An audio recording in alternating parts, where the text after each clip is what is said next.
Chris Prophy, musically obsessed. Chris Prophy, musically obsessed with vinyl CDs and cassettes. Chris Prophy, musically obsessed.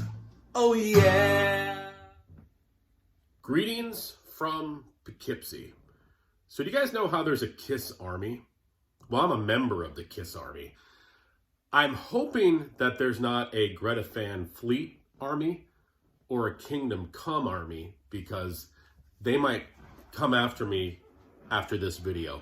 And listen, I'm a fan of both bands. I like one of the bands better than the other, and I'll tell you that in a second. But a lot of comparisons have been made to Greta Van Fleet and Led Zeppelin. I mean, listening to Greta Van Fleet, I hear Robert Plant, I hear some song structures like Led Zeppelin. Definitely, they are tapping into that Led Zeppelin vibe. Good or bad, it sounds like they are.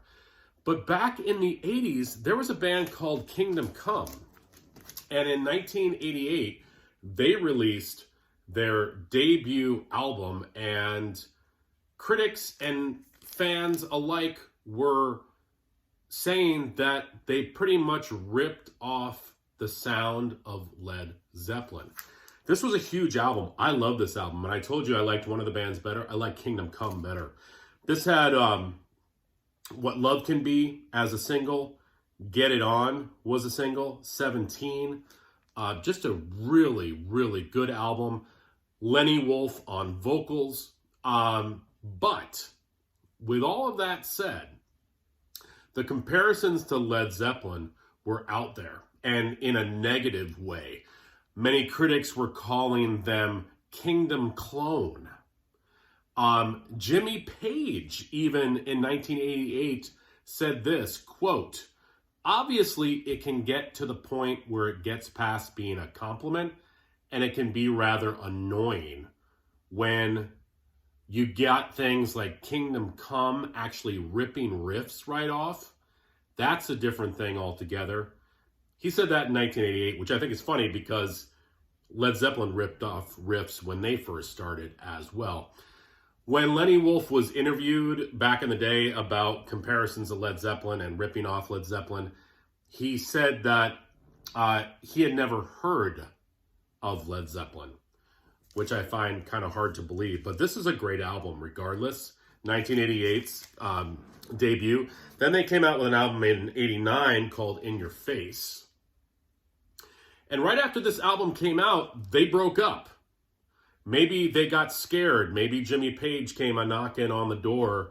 Robert Plant, was going to kick their butt. I don't know, but they broke up. Lenny Wolf would go on to reunite the band with some different members in 1991 for an album called Hands of Time. I do not really know that album, but I'll tell you what, these first two records are really, really stellar in terms of hard rock from the 80s. So, kids out there, Greta Van Fleet were not the first, and they probably won't be the last to dip into the Led Zeppelin well, if you will.